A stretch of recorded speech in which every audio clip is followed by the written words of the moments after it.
saludamos. ¿Qué tal, Alicia? ¿Qué tal, Miguel? ¿Cómo están? Buenas tardes. Buenas tardes. Bueno, Tato, en principio, contanos un poco de cómo están siguiendo ustedes también este proceso de judicialización de las organizaciones. Contábamos acá hoy, se esperaba con expectativa la declaración de Eduardo Beliboni y de otros militantes del Polo Obrero en los tribunales de Comodoro Pi.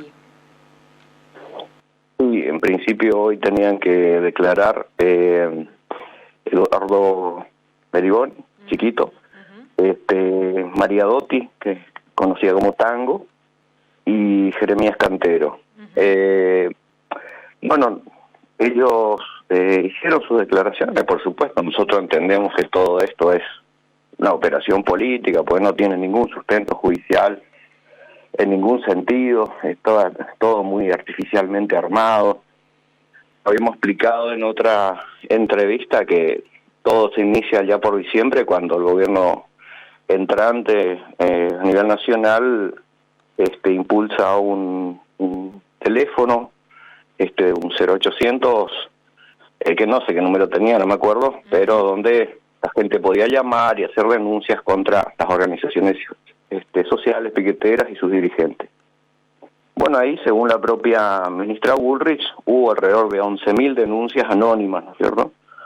De eso finalmente se presentaron a la justicia la cantidad muy ínfima, no recuerdo la cantidad, pero era menos de 30 personas las que se presentaron, y todas eran denuncias muy sesgadas, muy poco precisas, ¿no es cierto? Así que en torno a ese tipo de cuestiones se armó una causa, ¿no?, en la que se llegó al extremo de allanar un local de un partido político en democracia, que es el local del Partido Obrero, cosa que no tiene antecedentes, ¿no? Porque no había una orden para allanar el local del partido, sino que se buscaba una oficina de una organización de abogados, y bueno, así que nosotros en relación a la causa, a todo el contenido, estamos tranquilos porque sabemos que no hicimos nada. Nosotros nos acusan de, por ejemplo, de los compañeros que estaban, digo nosotros porque yo soy parte de la organización, sí. Acusan a los compañeros de extorsión, ¿no? Para participar de movilizaciones y demás cuestiones. Una cuestión absolutamente ridícula, porque además parte del presupuesto de que el pobre no tiene capacidad de decidir, ¿sí? Que es una persona que está indefensa, que no decide, que no tiene posición política, que no actúa frente al hambre, que simplemente un grupo de inescrupulosos dirigentes los obligan a hacer cosas que no quieren hacer. Es absolutamente falaz y discriminatorio plantearlo en esos términos, ¿no?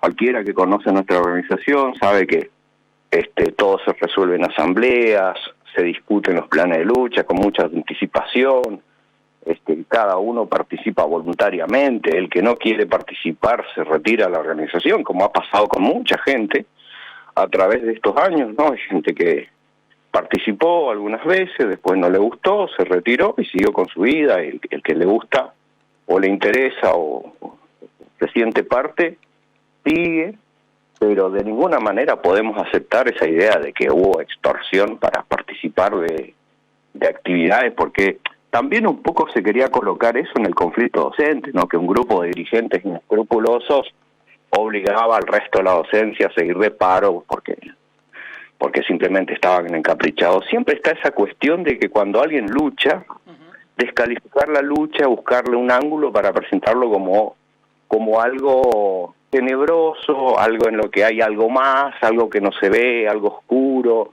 ¿no? Y no, acá hay simplemente una lucha por trabajo y por alimentos, que siempre fue así, siempre fue clara. Nosotros nos hemos movilizado siempre sin capucha, porque durante años se hizo hincapié en los piqueteros que se movilizan encapuchados, cuando el Polo Obrero nunca se movilizó encapuchado. Algunas organizaciones lo hacen, o lo hacían en alguna época, pues tenían sus argumentos, porque también en alguna época fue difícil volver a los barrios, la gente era perseguida, encarcelada, porque si no más, pero ni siquiera eso como argumento, ¿no? Y después lo de las cápitas, que también se hizo mucha laraca, la extorsión de las cápitas, y el aporte voluntario, como toda organización sindical, para sostenerla, o lo sostienen los propios integrantes de la organización, o lo tiene que sostener otro, y si ese otro es el Estado, y ya te quita capacidad de movilización. Si es un empresario, aún más. Entonces nosotros siempre hemos apuntado hacia la autogestión, a la autoorganización, y defendemos el derecho a autoorganizarse, política, socialmente, económicamente. No creemos sabemos que no hay un delito, porque los abogados de nuestra organización nos han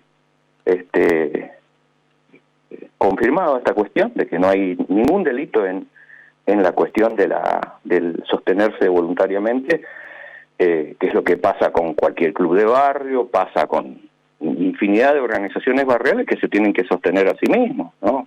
Con esas cápitas que son voluntarias, con rifas, con un montón de cosas que uno tiene que hacer 1000 piruetas para sostener una organización, porque los recursos no están, y en una provincia pobre como Misiones, en un país que está en una crisis como Argentina, y la única que te queda es la autoorganización, ¿no? ¿Qué pasa, Tato, claro que con la situación provincial? Porque hoy veíamos también citaciones a indagatoria con los representantes de la policía después de la última movilización, y uno entiende que quizá no se detenga ahí la cosa. ¿Qué impresión tienen ustedes de lo que puede pasar acá?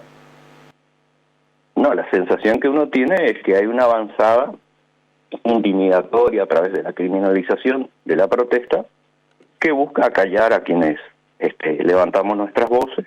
Como vos señalabas, hoy fueron citados dos de los referentes de las fuerzas de seguridad que se habían hecho reclamos salariales. También han sido citados docentes que han participado de acciones en varios puntos de la provincia. Así que es un ataque de conjunto, ¿no? Contra todo aquel que lucha, ¿no? El mensaje es claro: si luchas te vamos a perseguir. Buscan intimidar al que lucha, pero también toda esa intimidación viene acompañada por una campaña previa de demonización, en la que desde algunos medios muy importantes se insisten con determinadas ideas, y poner en tela de juicio la honestidad de quienes estamos a la cabeza de las luchas, ¿no? Poner en tela de juicio cuáles son los verdaderos motivos que nos mueven a luchar, no a los que luchamos. Y la verdad es que los motivos en un país como Argentina sobran, porque si hay algo que vivimos en el día a día en nuestro país, son el crecimiento de las necesidades. Por ejemplo, ahora en estos días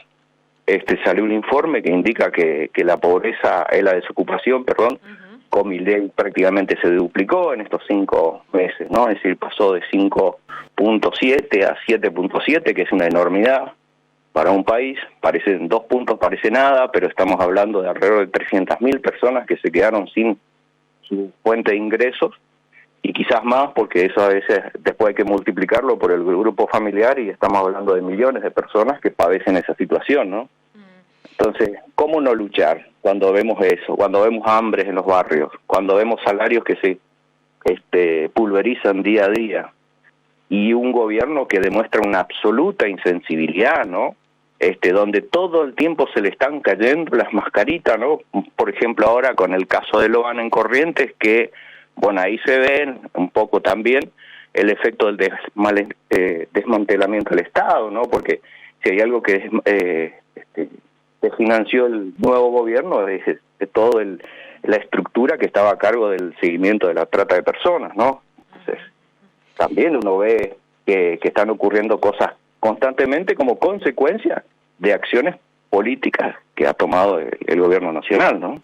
Tato, y en relación un poco también a, decíamos hoy, mientras estamos ahora mirando esta faceta, el proceso de criminalización, de persecución y judicialización, ¿qué pasa en esos sectores en los que venían trabajando? ¿Qué pasa, por ejemplo, con las cooperativas de trabajo? ¿Qué pasa con los comedores, los merenderos? ¿Hoy qué está pasando ahí?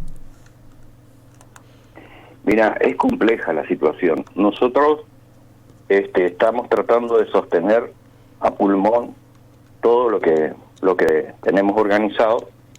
Venimos haciendo, ya que no viene del Estado, por ejemplo, alimentos, estamos haciendo rifas para comprar alimentos para los merenderos y que sigan funcionando.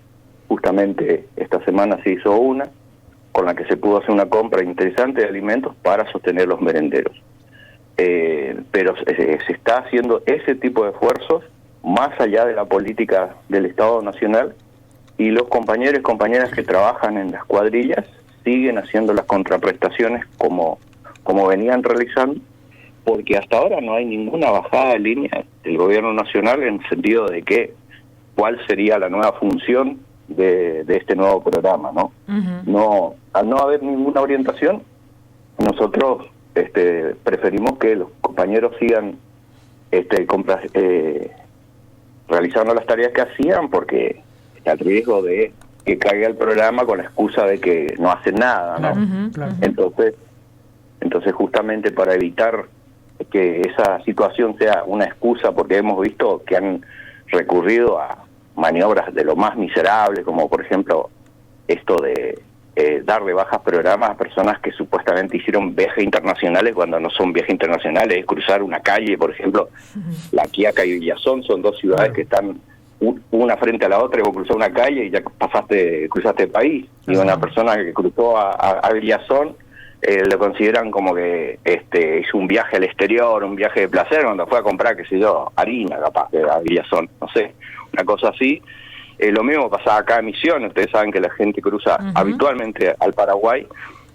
A principio de año me acuerdo una compañera me decía, ¿Tato, cruzo o no al Paraguay? Porque estoy preocupada porque están dando de baja los programas, y la verdad que es mucha la diferencia entre una mochila para mis hijos que van a asistir a la escuela en el Paraguay con el precio acá en Argentina.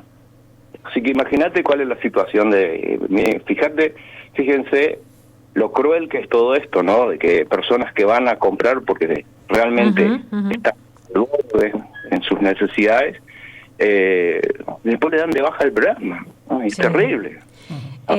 Tato, bueno, seguramente vamos a volver a charlar. Ahí estábamos también siguiendo, nos decían que hoy hubo un operativo muy fuerte, también de seguridad, de las fuerzas de seguridad, alrededor de los tribunales de Comodoro Pi, y en algún momento hasta se pensó que había como alto riesgo de detención para los militantes que fueron a declarar en esta provocación que estamos viendo también de las fuerzas de seguridad y del gobierno nacional. Así que seguramente vamos a volver a charlar. Muchas gracias. No, por favor, y una cosa que no puedo dejar de mencionar es que todos los que fueron detenidos en las manifestaciones fueron causas realmente ridículas, montadas, que no correspondía a las detenciones, la forma en que las detuvieron. Las 5 personas que están detenidas deben ser liberadas, porque ninguna de ellas, las causas de detenciones de ellas justifican una situación de detención. Yo le he escuchado a dirigentes de organizaciones sociales y también a periodistas de medios muy importantes de Buenos Aires reconocer tal cosa, así que la verdad que es terrible que en un país como nuestro tengamos que en este contexto, de una situación democrática de nuestro país, hayan presos políticos, porque es la única definición que queda, porque acá no hay ningún delito real, sino un armado político que busca asustar a la población y a desmovilizarla, ¿no? Y nosotros obviamente no lo vamos a hacer, así que bueno, muchas gracias Alicia y tu compañero por el espacio. Miguel. Muchas gracias, Tato, hasta luego. Tato Seresky, referente del Polo Obrero en nuestra provincia. Decíamos, ayer hubo una reunión ya que charlábamos con María del Carmen Verdú de la Correpi, hubo una reunión plenaria de esta comisión federal, esta Red Federal de Derechos Humanos y Democracia,